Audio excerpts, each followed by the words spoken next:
8 bölüm. Ошол учурда дейт Теңир, Жүйүт падышаларынын сөөктөрүн, анын төрөлөрүнүн ыйык кызмат кылуучулардын сөөктөрүн, пайгамбарлардын, Иерусалим тургундарынын сөөктөрүн мүрзөлөрүнөн алып чыгып ыргытып жиберишет. Аларды өздөрү жакшы көргөн, кызмат кылган, артынан жүргөн, издеген, таазим кылган күн алдында, ай алдында, асман кошуундарынын алдында туш-тушка ыргытышат. Аларды жыйнап да алышпайт, жерге да көмүшпөйт. Алар жер үстүндөгү кыктай болушат. Бул жаман уруунун ичинен тирүү калгандардын баары мен аларды кууп жиберген жерлерде өмүрдөн өлүмдү артык көрүп калышат дейт Себайот Теңир. Аларга мындай деп айт. Теңир мындай дейт. Жыгылгандар турбайт бекен, жолунан адашкандар кайрылып келбейт бекен. Эмне үчүн бул эл Иерусалим ишенимсиздигинен кайтпай жатат? Алар жалганчылыкка жабышып, кайрылып келгиси келбей жатышат. Мен кулак салып угуп турдум. Алар акыйкаттыкты айтышпайт. Эч кимиси жаман иш кылганына өкүнбөйт. Эч кимиси мен эмне кылдым дебейт. Майданга атырылып кирген аттай болуп, ар кимиси өз жолуна бурулат. Асман астында илегилек да өзүнүн белгилүү мезгилдерин билет. Бактек да, карлыгач да, каркырада кайсы мезгилде учуп келерин билет.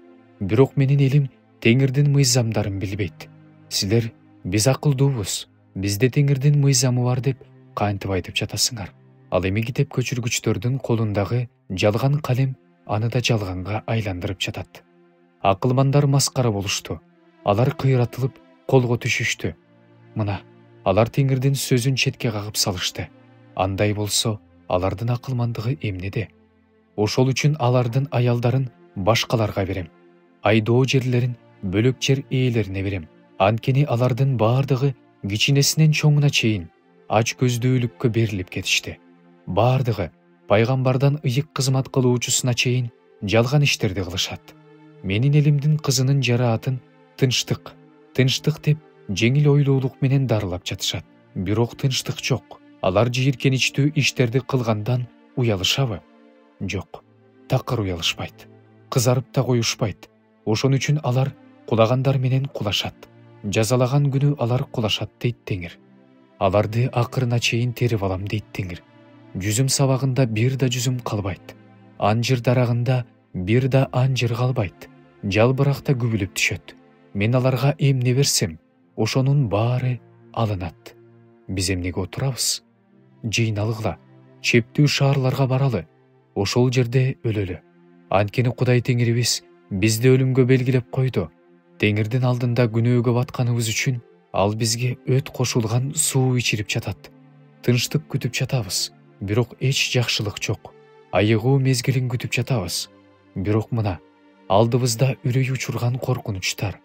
Дандан анын аттарынын кош-куругу угулуп жатат. Анын айгырларынын катуу азынаганынан бүт жер титиреп жатат. Алар келип, жерди жана анын үстүндөгүнүн баарын, шаарды жана анда жашагандардын баардыгын жок кылат. Анткени мына, мен силерге жылаандарды, уулуу жылаандарды каптатам. Аларды эч ким арбап токтото албайт. Алар силерди чагат дейт Теңир. Мен өз кайгымдан качан соорунум. Менин жүрөгүм кыйналып турат. Мына, алыскы өлкөдөн өз элимдин кызынын ыйын угуп жатам. Сивондо Теңир жок бекен? Ал жерде анын падышасы жок бекен? Эмне үчүн алар өздөрүнүн эч нерсеге жарабаган, бөтөн жерликтердин буркандары менен мени каардан тышты. Оруп жыюу маалы өттү. Жайкы убак бүттү. Бирок биз куткарылган жокпуз. Мен өз элимдин кызынын кайгы тартып жатканына кайгырып жатам. Капалуу жүрөм. Мени үрөй учурган коркунуч ээлеп алды. Гилатта бальзам жок бекен? Ал жерде дарыгер жок бекен? Эмне үчүн менин элимдин кызы айыкпай жатат?